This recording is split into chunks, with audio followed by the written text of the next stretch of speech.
Money in the Bank right here, 8 days ago. We need Carlos. Thank you, Money in the Bank. Would like to see an AT&T video. They've been on fire lately. We're going to do our part and give you the AT&T video that the people want, and we expect to see you on the Discord real soon. Well, we were so bullish at one point because HBO Max, and we thought they're going to go full force into the streaming wars and compete against Netflix. Honestly, I'm going to say that's all dead. That's gone. But I do want to play this little clip. What is the most undervalued stock in the stock market, guys? The T. The reason nobody loves this company is because it doesn't go anywhere. With the U.S. telecommunications market at a saturation point. Okay, so I'm not going to play the whole video. We're going to include a link just because our bull thesis was sound if AT&T did not mess everything up and basically want to get rid of all its debt. And now it's splitting off from Warner Media, which is our bull case for HBO Max. So now we're at $26. Remember, we were at 31 when we were so bullish. We're even less. So do I own AT&T? I guess that's the first question. Yes, I have AT&T in my dividend portfolio. I'm still keeping it, in fact, because it pays a pretty hefty amount, 7.82%, $2. Right, it's gone up a little. Well, yeah, because the price has gone down. So this is the reason I keep it. I keep it as like, if the world falls apart, AT&T. Right, it's going to be AT&T and the cockroaches are the only thing left standing in a nuclear winter. I consider AT&T a cash position. And in fact, they might actually do better in this type of market because people are running to safety, and AT&T is a stable coin for the most part. We're not buying this thing because it's growing. It's actually just a nice safe haven to park some cash where you're going to get a guaranteed return. If that stock price goes down, they're just going to increase the dividend to keep it at $2.08 a share. You know that money's coming in. And so especially in times like this, it's great. Remember, they're going to split at some point with HBO Max. Right. So we got to talk about that. This was an integral part of my portfolio before because it was a part that you can count on, that you're going to get that 7-8%. And then we were so bullish because we felt like now they're also going to have this great growth story. Well, all of that went away. Forward PE 7.96. And this is why people are like fleeing to AT&T because it hit a low point of like $20, right? $21. Now they're coming back in because growth is tanking. A low PE stock is looking attractive, just like Ford and GM are all looking attractive now, right? They're such good companies to invest in. But it's the dividend. I mean, I can't stress that enough. Important. I mean, it's fine that their forward PE is what it is, but there's companies with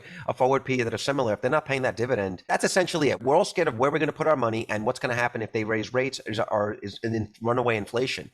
These things are hedges against it. And as the price goes down, you're just getting more shares. Yes. And I actually bought at 20, 21, just a little bit. As the dividends, the percent goes up for every dollar, I was like, I'll take a couple more bucks from AT&T, whatever. But I went stupid into AT&T. I had taken some profit off of crypto, and I said, I need this to grow. I need AT&T. I threw a ton into AT&T, and I was like, this is it. I'm going to leave it there. Like you said, it's a stable coin. I'm going to get my 8%. As soon as I heard the news, it was gone. I mean, I'm still holding them in the IRA, but I bailed. And as much as I love the company, when I heard that they were cutting the dividend, I was out. Look at the history of AT&T. I'm going to go back. This is a monthly chart, guys. Don't be fooled that this is like the last year. The year 2000, AT&T hit its peak at $60. And ever since then, it's been on just straight downhill. Obviously, it's volatile, but it's going down. We're still in a long-term 21-year downtrend for AT&T.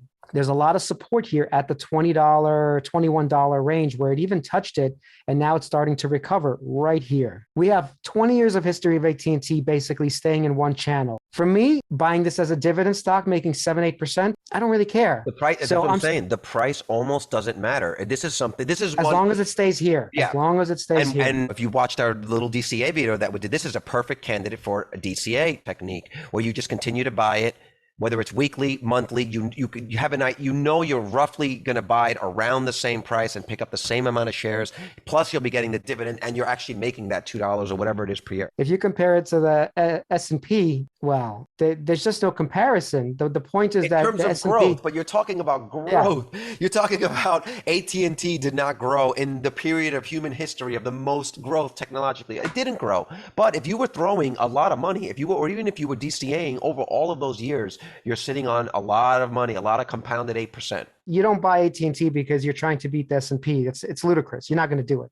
So you buy it because you just want some cash that's earning you interest. You're thinking of it as a long-term thing that they give you dividends. Maybe when you're young, you can reinvest those dividends. You can compound those dividends, and there is a return there that happens, but it's never going to compete against S&P. But when you're older, as we are getting, Carlos, to grandpa age. I don't know what you're talking about. I'm 32.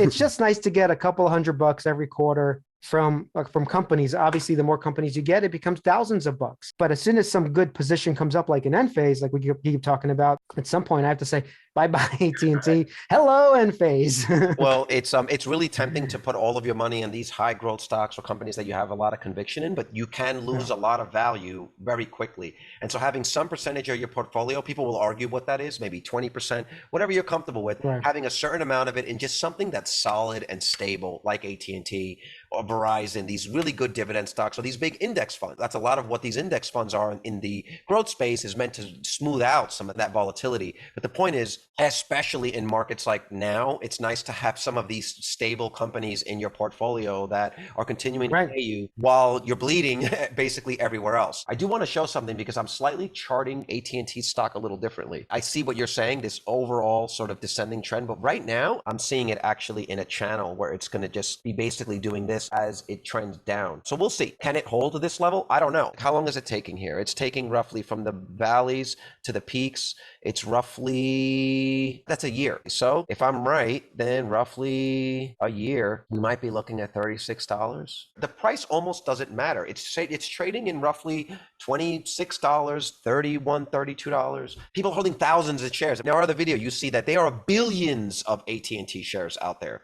Like the amount of shares that are out there is ridiculous. It's almost impossible to get this thing up to $40. Some price, it's not going to go below that. So let's say it's around 20. But having said that, it's still in a downtrend. So we're not that far off in price targets. The problem I see is, like, let's say it does eventually get back up to $33, somewhere where you said. Look at the year. It's like 2026. Maybe it's earlier. Right. This thing is like, it's like Jupiter circling the solar system. My point is that there is no great moment that you're going to make a killing on AT&T. The only thing that's going to happen is you're going to get a consistent dividend. Even if it's going to be cut in half, you're going to get it consistently. At 7-8%, at least you're protecting some of your wealth and you're not buying bonds. That's what I think. If you consider inflation, it's getting cheaper. If it stays at $20 and the dollar continues to inflate, it's actually cheaper for you to be buying it now because it should be inflating with inflation. The price should go up, but it's not. So if it stays at $20, it's actually a better and better deal. And then if the Fed does rein in some of this, you're actually just gaining some intrinsic value on your money. Since 2017 to now, you're talking about a company that's not really growing. They make a lot of money, but they're not really growing. They're around $170 billion in revenue. Okay, so that's one thing. And that's staying constant. Net income for some reason is not that great yet, but it's not the end of the year, so I don't want to even discuss that just yet. Yeah, but that's trailing 12 months, so that is important. That's right. Earnings before interest, tax deductions, and appreciation is still at the same. So earnings, basically. Let's talk about earnings. That it's roughly still been the same for the last 5 years. So you're not buying. It made $3 billion more. Yeah, once again, they're not really growing. But still, that's $3 billion. Yeah, I mean, it's not enough. Look how much total debt they have. They're around $209 billion in debt. Like we mentioned, they're planning to spin off the Warner Media division of the company into a separate division. This transaction will reduce AT&T's net debt by $43 billion, driving meaningful progress towards its deleveraging strategy while also freeing up resources towards supporting core growth areas, including 5G and broadband. We had a $200 billion current in debt. Minus the 43 approximately, you still had 150 billion in debt. That's what it's saying. Right, but you cut out 25% of your debt. That's still that is a lot of money to be in debt. I know. Hold on a minute. The guy that we didn't care about $3 billion in extra profits is now all of a sudden like angry that 25, 50, 43. Listen, I'm the one who owns the shares still. it's a substantial amount, even though they still have a huge amount. This is where I actually have a problem with AT&T. This is a lot like BlackBerry not jumping into the touchscreens and going the iPhone route all the years that they were ahead. Why aren't they? And I understand they have a lot of debt, but they're the railroads. They are the tracks that are sitting on the ground that the future of the internet's going to be built on. Why are they not pushing further in innovation and new services, new products? I don't understand. Yeah, but they're like 100 years old now. How old is AT&T? So you want the corporate culture there to change and become what, Tesla? So, Starlink, I mean, like it seems like they're going to keep being the pipes of the internet. We keep discussing that. And that's one reason I actually don't mind keeping them because people still have to use their broadband or cellular. You're still going to have to use it, even if the costs are going to come down. But what happens, my man, when Starlink IPOs? But Starlink can't take over the whole country in one day. That's not going to happen. Not in one day. But if what you're saying is true, and I agree with you. That's one of the reasons I invest in them, because right now the internet, it's like they're running the pipes of the internet. But what happens when there are no more pipes? What happens when all this stuff becomes satellite based? I'll probably be dead by then, by the way, so I'm not too worried about that. Maybe we'll be dead by then. This is the main driving point. Let me point this out. My kids will have my AT&T stock. That's why that's important.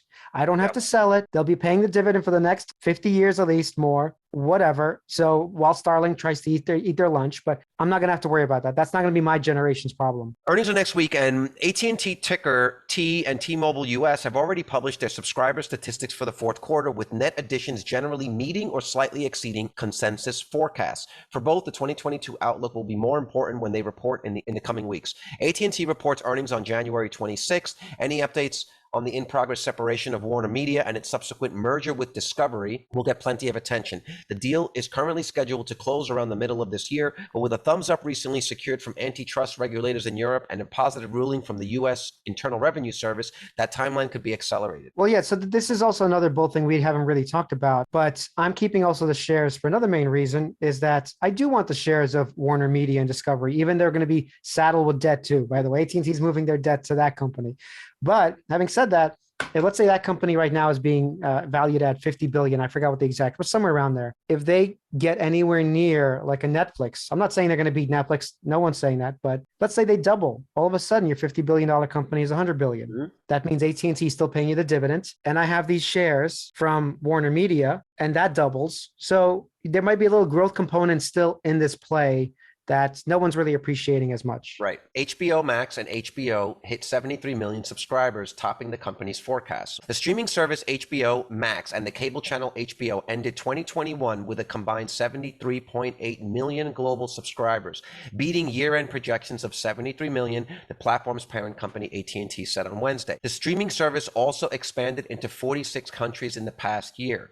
I mean, that's bullish. That's bullish. That is bullish. The streaming world is fiercely competitive, and HBO Max still has significantly fewer subscribers than Disney Plus, which had 118.1 million in November, and Netflix, which has 222 million. So clearly, there is still a lot of room for HBO Max to grow. Do a conclusion. AT&T stock, what do you think of it now? It's not growing, but these are the benefits, in my opinion. In this type of environment, people might actually look for safety in AT&T, so I don't mind holding it and collecting a dividend. Number two, I am looking forward to the share split, and I don't mind the dividends being cut in half because I'm still the kind of person who doesn't depend on the dividend to live. I just want it for later. So if it's split in half and I get the shares in a growth company like HBO Max and Warner Media, that's a positive. And number three is, let's face it, AT&T still controls 1/3 of the pipes in terms of the infrastructure for internet. So it seems like I am investing in the railroads, and except I'm investing in telecom, which is better than the railroads, but still, you get the point. It's a digital railroad. It's a digital railroad that the information. Right. I also think that in this environment that we're in right now, especially now that we kind of know that it's going to be a bear market until March, and who knows what happens after the Fed does announce what they're going to announce, I'm running to these companies in the same way that we were running to the high-flying tech stocks in 2020, where you go from being a trader to an investor. They tanked it to $20, and then everybody said, well, it's still worth something. Right. And brought it back to $27. Guys, if you like this video, don't forget to join our Discord and come into the AT&T channel. We'll be discussing this and other AT&T related news in here. I wanted to give a shout out to Joe Buslife. If you click his name there in the right, he just joined our Patreon, which we're going to go to in a second. But thank you, Joe. Thank you, We appreciate you. The $1 level. Joe Buslife, okay? Boom. It's $1. Support two lonely YouTubers sitting in front of the computer. Two for the price of one for $1. Thanks a lot, Joe. And speaking of which, be like Joe, guys.